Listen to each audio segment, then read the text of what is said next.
जेके media देखने वाले सभी दर्शकों का एक बार फिर से बहुत बहुत स्वागत है। और अक्सर हमने आपको रिजल्ट को लेकर अपडेट किया है, चाहे वो 10th क्लास के रिजल्ट को लेकर बात करें या फिर 12th क्लास के रिजल्ट की बात करें। हमने 10th 12th के बच्चों से आपको रूबरू करवाया जिन्होंने अच्छे मार्क्स हासिल किए हैं। लेकिन अगर 11th क्लास के रिजल्ट को लेकर बात करें तो हाल ही में रिजल्ट आउट हुआ है Jammu Kashmir state board of school education का, तो उसमें भी मैं आपको कोशिश करूंगा कुछ बच्चियों से मिलाने की जिन्होंने टॉप किया है, अच्छे मार्क्स हासिल किए हैं, मेहनत की है और अब इनके जो फ्यूचर प्लान्स हैं उसको लेकर ये काम कर रहे हैं। उन प्लान्स को किस तरह से एग्जीक्यूट करना है। मेरे साथ कोमल है और उसी के साथ साथ आयरा है जिन्होंने अच्छे मार्क्स हासिल किए हैं। तो मैं सबसे पहले आपको बता दूं कि आयरा ने मार्क्स हासिल किए हैं 95% और कोमल ने 90.4%। आयरा की बात करें तो ये बॉर्डर इलाके की रहने वाली है। बॉर्डर की परिस्थितियां आपको पता है कि इंटरनेशनल बॉर्डर पर क्या कुछ हालात रहते हैं, लेकिन उन हालातों में रहते इस तरह से मुकाम हासिल करना ये कोई छोटी बात नहीं है। और स्कूल टीचर्स का सपोर्ट, पेरेंट्स का सपोर्ट काफी मैटर करता है। तो मैं इस समय आदर्श विद्यापीठ स्कूल में हूं। मैं आपको बता दूं ये मेरा भी स्कूल है, मैं भी यहीं से स्कूलिंग करके निकला हूं। तो टीचर्स का सपोर्ट जो वो ऑलवेज हमेशा बच्चों के साथ रहता है, पेरेंट्स के सपोर्ट के साथ साथ। तो इन बच्चों को आप शुभकामनाएं जरूर दें। ये बच्चियां होनहार बच्चियां हैं जिन्होंने ये मुकाम हासिल किया। तो मैं इनसे आपको मिलवाता हूं। आयरा, सबसे पहले तो आपको बहुत बहुत शुभकामनाएं। तो मैं जानना चाहूंगा कि 95% मार्क्स आपने 11th में लिए हैं। हमारे वक्त में ऐसा होता था कि बोर्ड भी नहीं था अपने स्कूल में या चेकिंग होती थी, लेकिन अब तो बोर्ड में ये प्रोसेस पूरा रहता है। तो 10th के बाद आपने उसी मोमेंटम को आगे कंटिन्यू रखा। 12th में भी हम उम्मीद करेंगे इसी मोमेंटम से आप काम करेंगे। तो मैं इस कामयाबी के पीछे आपसे जानना चाहता हूँ कितनी मेहनत करनी पड़ती है। मेहनत तो इसके अंदर आई थिंक जो की है वो है कंसिस्टेंसी। अगर आप रोज़ बेशक 2 घंटे ही दे रहे हो लेकिन रोज़ दे रहे हो तो देन डेफिनेटली आप एस करोगे अपने एग्जामिनेशन में और बहुत अच्छे मार्क्स स्कोर करोगे।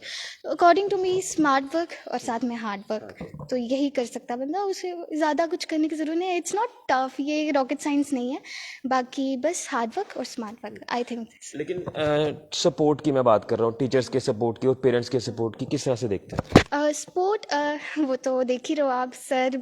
बहुत ज़्यादा थैंकफुल हुई कि मैं आदर्श विद्या में आई और मुझे इतने अच्छे मेंटर मिले। और बाकी पेरेंट्स वो घर पे वही होता है ना, एक रेगुलर बेशक डांटते हैं थोड़ा लेकिन फिर भी time to time motivation provide करते हैं कि आपके गोल्स हैं और आपको उनको अचीव करना है। तो बहुत ज़्यादा रोल रहता है पेरेंट्स का एंड इवन टीचर्स का, and I am thankful for that. अच्छा, 11th में जब बच्चे आते हैं तो उनका मेन फोकस रहता है कि 12th की तरफ ज़्यादा ध्यान देना। 11th को कई बार लाइटली लिया जाता है, लेकिन हमने देखा कि कई बच्चे जो इसी चक्कर में थोड़ा सा पीछे हो जाते हैं। तो आपने इस मोमेंटम को जैसे कंटिन्यू, मैंने कहा कि 10th के बाद आपने रखा, तो कैसे आप टाइम मैनेज करते थे? स्कूल आना, फिर अपना घर पे स्टडीज़ के लिए टाइम देना, कैसे आप पूरा सिस्टम बनाकर चल रहे थे? अगर अकॉर्डिंग टू मी अगर आपके अंदर डेडिकेशन है then definitely this no need for time management. Time manage खुद हो जाता है। अगर आपको पता है आपने पढ़ना, आपने टाइम देना है पढ़ाई को, देन डेफिनेटली टाइम निकल ही जाता है। बस ये तो होता है कि एक्सक्यूजेस देने वाली बात होती है। Time management it's not a issue. आप जब तक डेडिकेशन है आप में कि आपने पढ़ना है तब तक कुछ नहीं हो सकता। जिस दिन पढ़ने लगोगे उस दिन टाइम भी मैनेज हो जाएगा। अच्छा, बॉर्डर का एरिया आपका तो काफ़ी ज़्यादा वहाँ पर एरिया डिस्टर्ब रहता है कई बार। तो कैसे इसे पूरे परिस्थितियों को मैनेज करके आप अपना स्टडीज़ को लेकर पूरा फोकस कर रहे हैं? अभी तो फ़िलहाल ऐसा कोई सीन नहीं है वहाँ पे, लेकिन to be very honest difficulties आती हैं। काफ़ी सारी फैसिलिटीज़ अवेलेबल नहीं होती है। ट्यूशन तो फ़िलहाल अभी ज़रूरत नहीं है, स्कूल में टीचर्स काफ़ी अच्छे हैं, लेकिन फिर भी प्रॉब्लम्स आती है। लेकिन पेरेंट्स का सपोर्ट यहाँ पे भी आता है। वो हमें इतनी दूर पढ़ा रहे हैं, हमें यहाँ पे भेज रहे हैं और हर एक चीज़ में सपोर्ट कर रहे हैं। I think that's the main thing. तो अब आपकी स्ट्रीम को लेकर बात करें तो कौन सी स्ट्रीम है आपकी? मेरी आर्ट स्ट्रीम है एंड मैं मेंशन करना चाहती हूँ, people have very like misconception है कि आर्ट्स जो रखते हैं वो कम मार्क्स आते हैं उनके, लेकिन it's not like that. Arts for me I think सबसे ज़्यादा करियर ऑप्शंस आर्ट्स में ही हैं। और अगर कोई बच्चा परस्यू करता है और उसमें पढ़ता है, क्योंकि आर्ट्स में आगे बच्चे यूजुअली पढ़ते नहीं हैं। सिविल सर्विसेज में जा सकते हैं? हाँ, सिविल सर्विसेज सोचा है, बाकी होपफुली हो जाए। यानी यही एक आपका जो डिज़ायर है कि सिविल सर्विसेज को क्रैक करना है? हाँ, क्योंकि according to me civil services एक ह्यूमैनिटीज़ ओरिएंटेड सब है, तो फिर उसके मैंने इसलिए आर्ट्स चूज़ कर लिया उसके। तो अब बाकी बच्चों को क्या आपका मैसेज रहेगा जो अभी 11th में आएंगे या आगे 12th को उन्होंने कवर करना है? 10th के बाद बच्चे एक बार अगर अच्छा स्कोर कर ले तो थोड़ा सा ओवर कॉन्फिडेंस आ जाता है, लेकिन मैं ये प्रेफर करती हूँ कि कंसिस्टेंसी मेंटेन करूँ, और कंसिस्टेंसी ही की है, और टाइम तो खुद ही मैनेज हो जाएगा। अगर पढ़ने बैठोगे तो पढ़ तो लोगे ही, बाकी कंसंट्रेशन के लिए अपनी थोड़ी फिजिकल फिटनेस पे ध्यान दो, और अदर देन दैट बस टीचर्स का सपोर्ट तो है। और 95% है, क्या ठीक है या अभी भी कम है? मैंने एक्सपेक्ट थोड़ा ज़्यादा किया था, बट कुछ नहीं होता, 12th है, 12th में अच्छा करेंगे। उसके बाद सिविल सर्विस की तरफ जाना? हाँ, सिविल सर्विस अभी वो काफ़ी दूर है, लेकिन या धीरे धीरे अपने आप को होन अप कर रही हूँ, हर एक चीज़ में वो ट्राई करती रहूँगी। चलिए, आपको जेके मीडिया की तरफ से बहुत बहुत शुभकामनाएं। Thank you so much. तो मेरे साथ कोमल भी है, 90% मार्क्स हैं। कोमल, आपको बहुत बहुत शुभकामनाएं। क्या कहेंगे इस पूरी मेहनत को लेकर जो आपने की, आपको उसका रिजल्ट मिला, क्या कहेंगे इसको लेकर? मेहनत तो हमने पूरी की थी, एंड उसके हिसाब से हमें रिजल्ट्स भी मिले हैं। कुछ ऐसे है नहीं कि रिजल्ट्स हमारे हिसाब से नहीं आए, उसी हिसाब से आए हैं। बस कुछ इतना है भी नहीं कि थोड़ा कम है, कि है थोड़ा लगता है कि कम आए हैं, क्योंकि हमने एक्सपेक्टेशंस ज़्यादा लगाई होती हैं। बट इतना कुछ, चलो अभी जो भी है वो ठीक है, अभी 12th में हो जाएगा। 12th के लिए तैयारी चल रही है? हाँ, 12th के अच्छी लिए खासी। अच्छी खासी चल रही है। तो सपोर्ट किस तरह से मिल रहा है? टीचर्स का, पेरेंट्स का सपोर्ट तो रहता ही है, मॉरल सपोर्ट उनका मिलता है, लेकिन टीचर्स के सपोर्ट को कैसे देखते हैं? सपोर्ट तो मिल ही रहा है सबका, और सपोर्ट के साथ साथ सपोर्ट तो सभी करते हैं, पर आपकी मेहनत सबसे ज़्यादा काम लाती है। सपोर्ट करने वाले बहुत सारे होते हैं, पर जब तक आप खुद की मेहनत नहीं होगी तब तक कोई काम नहीं हो पाएगा। अब जब तक आप खुद मेहनत नहीं करोगे, अपनी लगन नहीं दिखाओगे, तब तक कुछ काम नहीं हो पाएगा। जी। हमें खुद की मेहनत ही करनी पड़ेगी, तभी कुछ हो पाएगा हमसे। तो मैं भी जानना चाहूँगा आपसे टाइम मैनेजमेंट को लेकर। टाइम मैनेजमेंट थोड़ी डिफ़िकल्टी होती है, क्योंकि बहुत सारी चीज़ें होती हैं, बहुत सारी चीज़ें कवर करनी होती हैं। बुक्स होती हैं, अपनी बुक्स होती हैं, अलग बुक्स होती हैं, फिर ऑनलाइन देखना होता है, सब कुछ मैनेज करना होता है। तो थोड़ा लगता है कि थोड़ा मुश्किल है, पर इतना डिफ़िकल्ट नहीं होता। अगर आप एक बेसिक के हिसाब से चलें, एक हिसाब से चलें, तो कुछ इतना डिफ़िकल्ट नहीं होता, कर लेते हैं।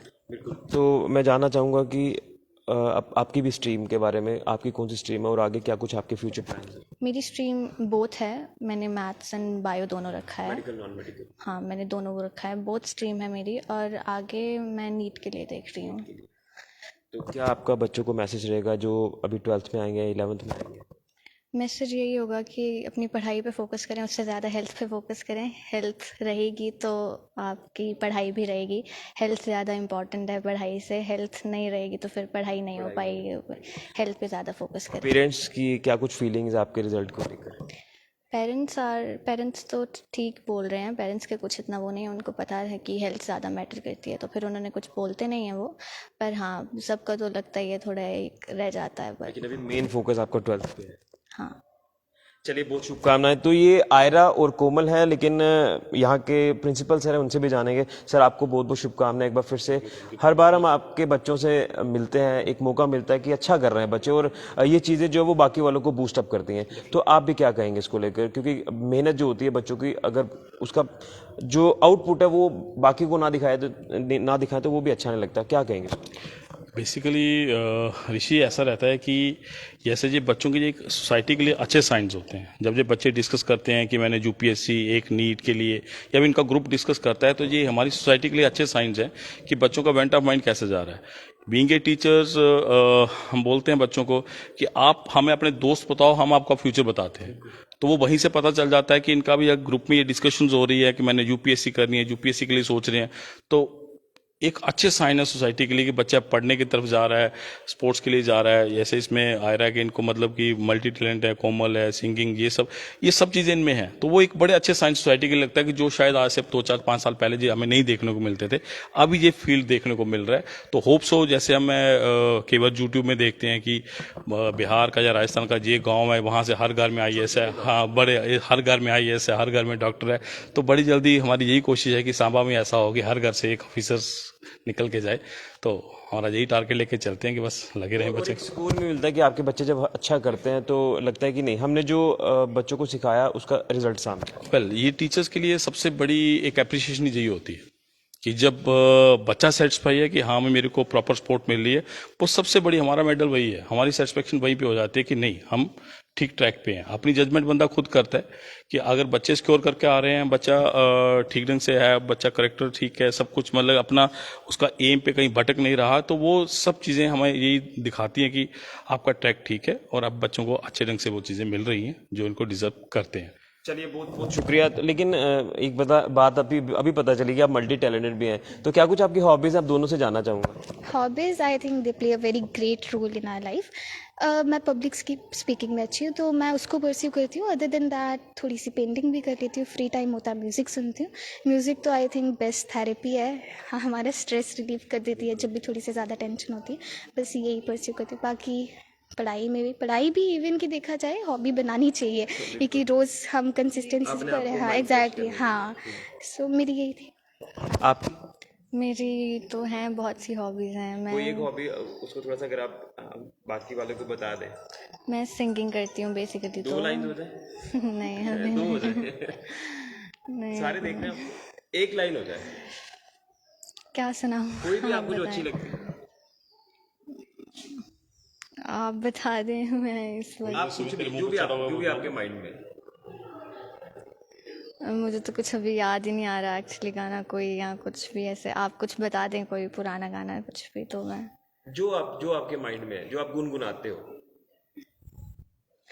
आपकी नजरों ने समझा प्यार के काबिल मुझे, आपकी नजरों ने समझा प्यार के काबिल मुझे, आपकी नजरों ने समझा।